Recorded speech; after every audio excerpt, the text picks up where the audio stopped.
Before we start our presentation, we are sorry for the unnecessary sound you may hear throughout the video, and there is no copyright intended for the music in the video that we have used. Thank you.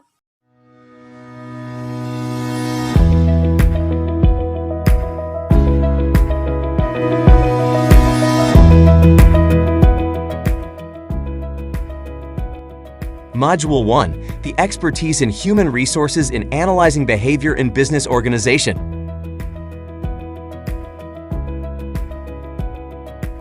Lesson 1. The organizational behavior and management process will be presented by Justine URBINA. Lesson 2. The organizational behavior and the manager's job will be presented by Criselle VILLAMOR. Lesson 3. The functions of management will be presented by Kerby REYES. Lesson 4. Leadership styles will be presented by Rovic GAVINO. Lesson 5. The people management in the 21st century will be presented by Lyka Louise EDEM. Lesson 6. The positive and negative approaches to leadership will be presented by Jovilyn COMMENDADOR and Jessa Karla ALMAZAN. Good day everyone! Hi! My name is Justine M. URBINA, and for today's lesson, I am your instructor. We will discuss the organizational behavior and management process. First, let's define an organization. What is an organization?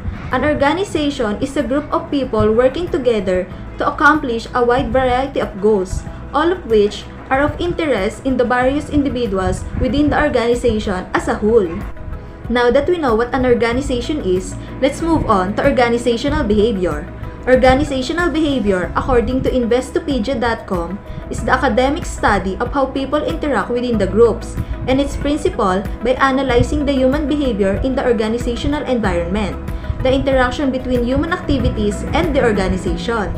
Organizational behavior is mainly applied in order to make businesses operate more effectively.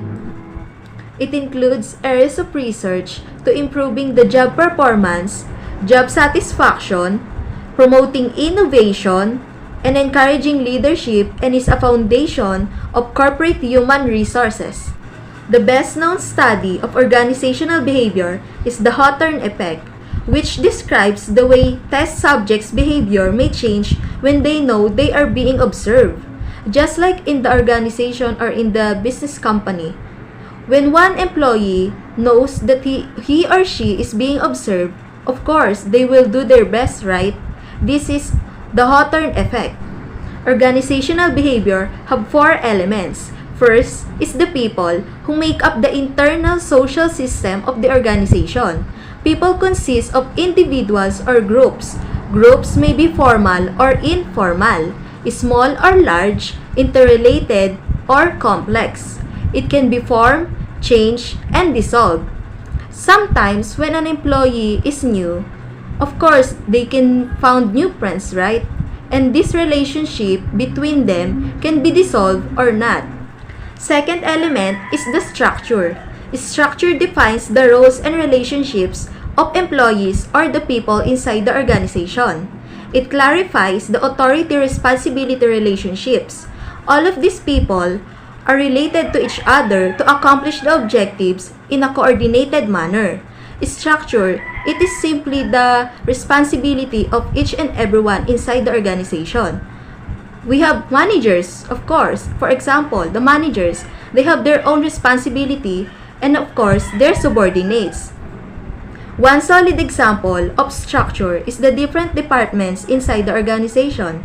They have different roles and responsibility.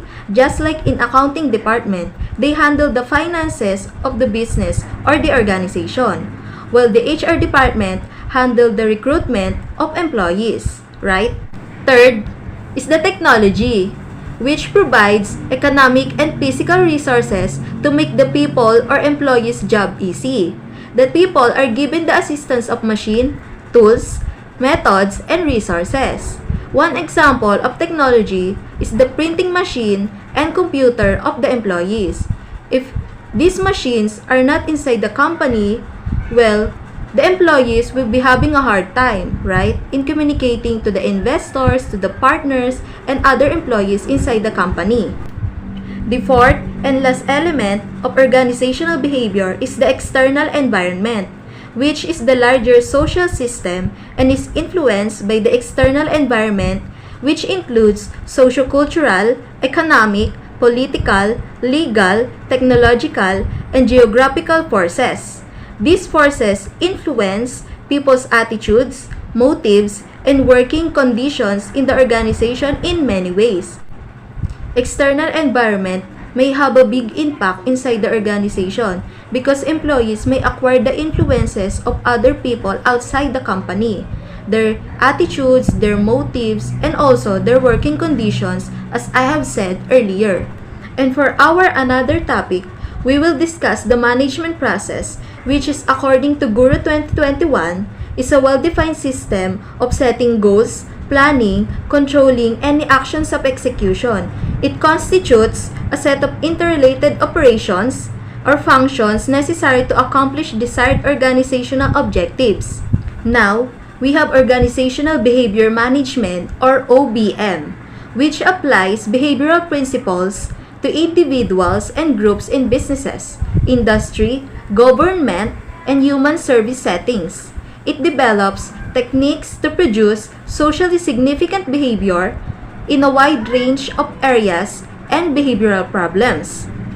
There are two categories of OBM intervention. First is the antecedent-based intervention, which includes task clarification, equipment modification, goal setting, prompting, and training.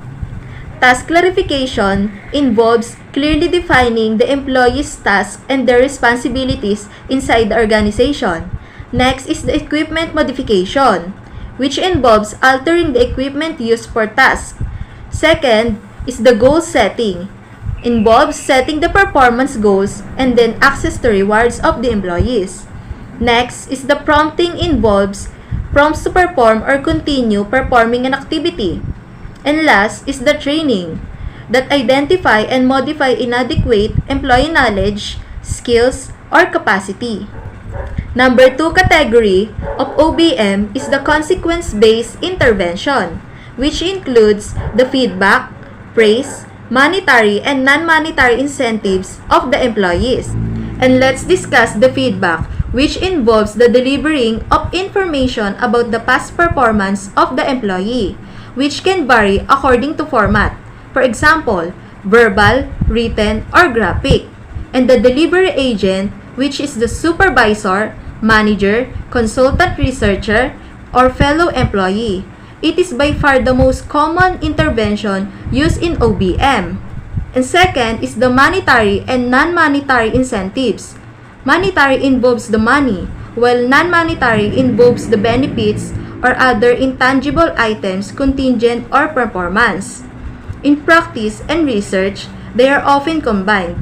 Monetary is the giving of cash to someone or in the employee who is by far really deserving based on its past performance, while non-monetary is the given of incentives like free trip in the other country. It does not involve really the cash or the cold cash, but instead, it is the experience that the employee will gather. Hello, splendid students! My name is Criselle VILLAMOR, and I am pleased to be your teacher for today. Now, let's talk about Lesson 2, which is the organizational behavior and the manager's job. First, let's define what is organizational behavior. Organizational behavior is a term used to describe the study of people's behavior in an organization. It focuses on applying what we've learned from the social and behavioral sciences to work in order to better understand and evaluate human behavior at work. The manager's job brief summary is based on the 5 management roles, which is to be discussed in the next lesson, but I will give you some ideas. Henry Fayol identified the 5 functions of management, which he labeled planning, leading, staffing, organizing, and controlling. Henry Fayol theorized that these functions were universal and that every manager perform these functions in their daily work. Monitoring, planning, and budgeting are all important aspects of cost management. The organization's mission and vision into a practical strategy for achieving the organization's long-term objectives. The results are dealt with through staffing, recruiting and firing, as well as training new employees, developing a promotion and compensation program. The manager's job description specifies many task functions.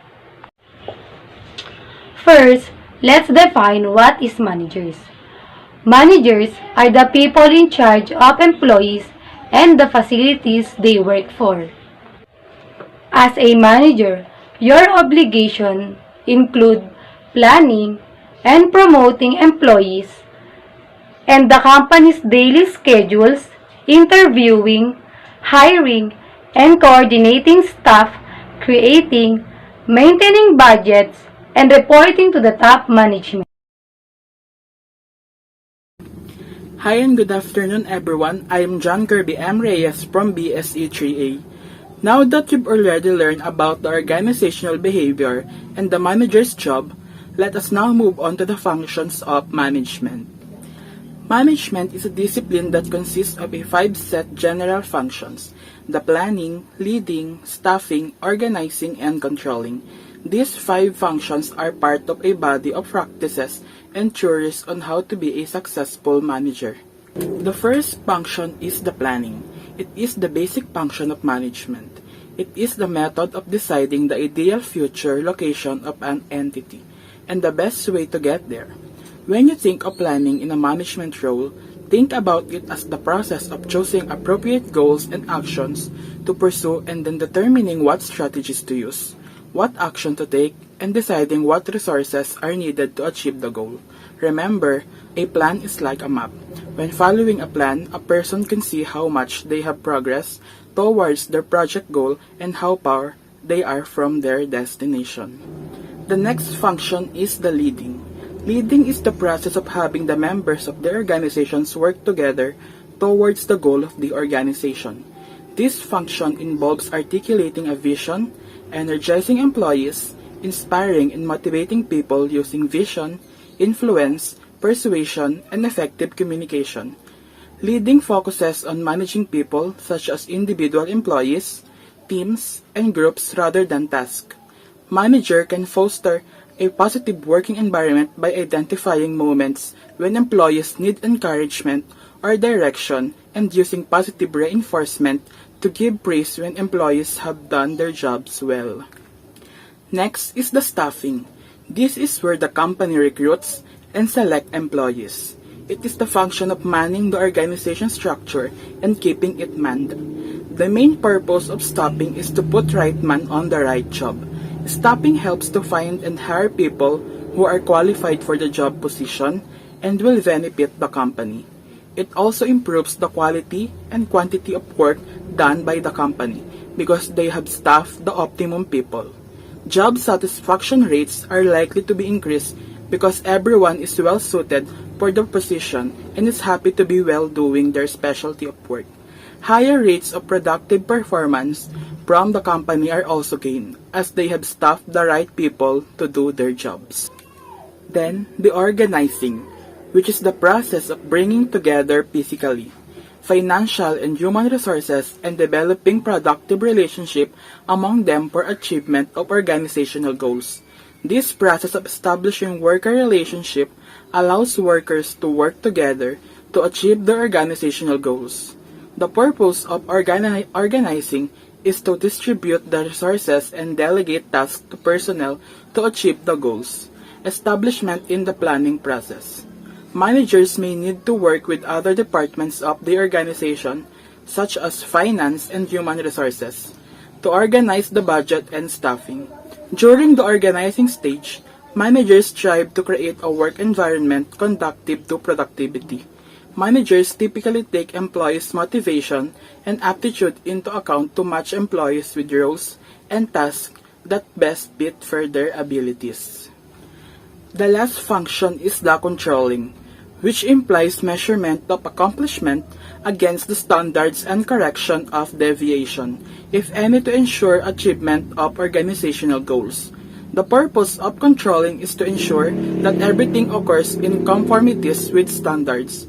It evaluates how well you are achieving your goals, improving performance.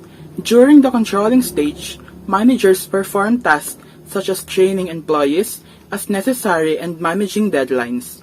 Managers monitor employees and evaluate the quality of their work.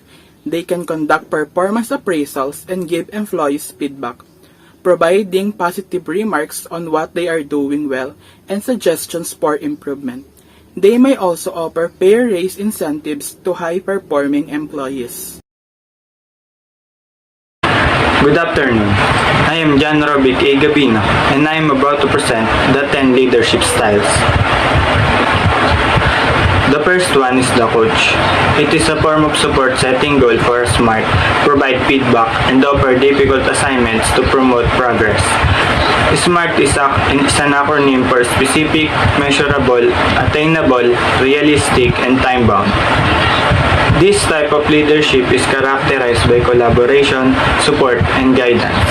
This type of leaders wants to bring out the best out of their team by guiding them to the goals and the challenges. Second is the visionary. This is the leader who can accelerate change by motivating subordinates, gaining their confidence to submerge themselves for innovative ideas and forecasting ability. This type of leaders have a long-term goals that will help the department and the company to have a better future. They understand risks and they are willing to take them. Third is the servant leader. It is an exceptional style of leadership which helps the workers to engage in their work satisfactorily. This type of leaders have a goal to provide service to their people. They focuses on the people that are below them. This leader focuses on the growth of their employees and they have an unselfish mindset.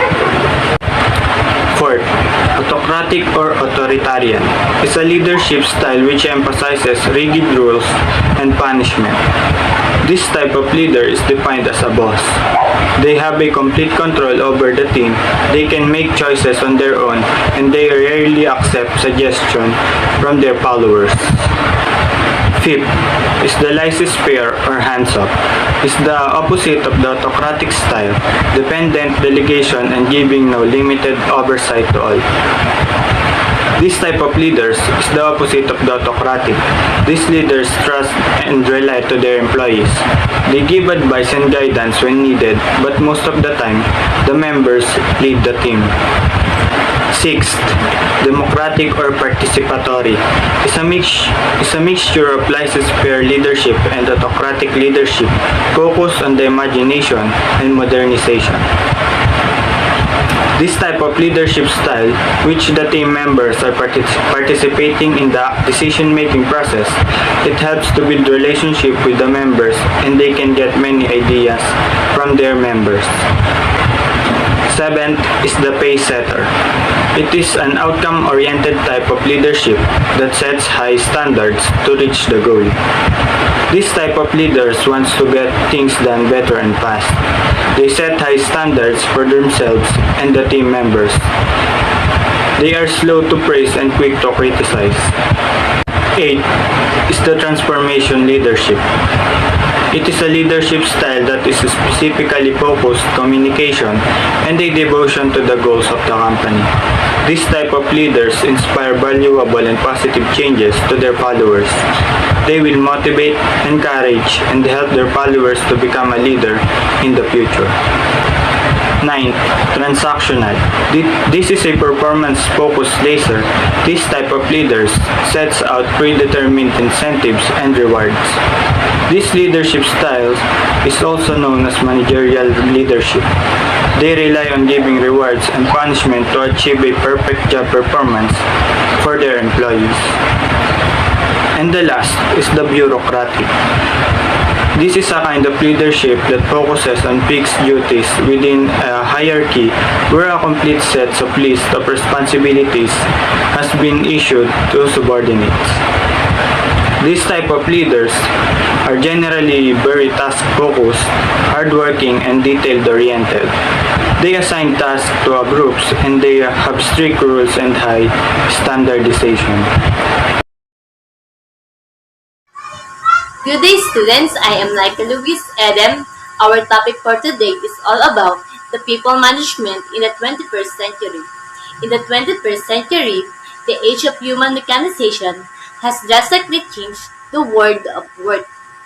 People, industry, and society are in near interdependence through methodologies shifting from manual works to computerization and telecommuting using the video conferencing. The changing essence of labor force has developed some complexity. There is a growing savvy buyer that forces business enterprises to build a team-based job and customer service-oriented job in order to continue to survive among the industry's strict rivals. Andrew W. Gillier explained in his management book that subcontracting provides incredible cost savings and reduces the pressure of corporate obligation. So, what is subcontracting or subcontract? This is a contract between a firm which is being employed to do a job and another firm which agreed to do part of that job. Technological innovation has a tailored market climate in which a multi-faceted network of suppliers, colleagues, and collaborators collaborating through an internet platform to offer the enterprises goods and services from huge distance replace the old-style corporate organization of purposeful department distributed by geographic area. Good day, everyone. Now we are at lesson 6. I am Jessa, your speaker for today, and I will discuss the difference between negative and positive approaches to leadership. I will show you an image that relates to leadership.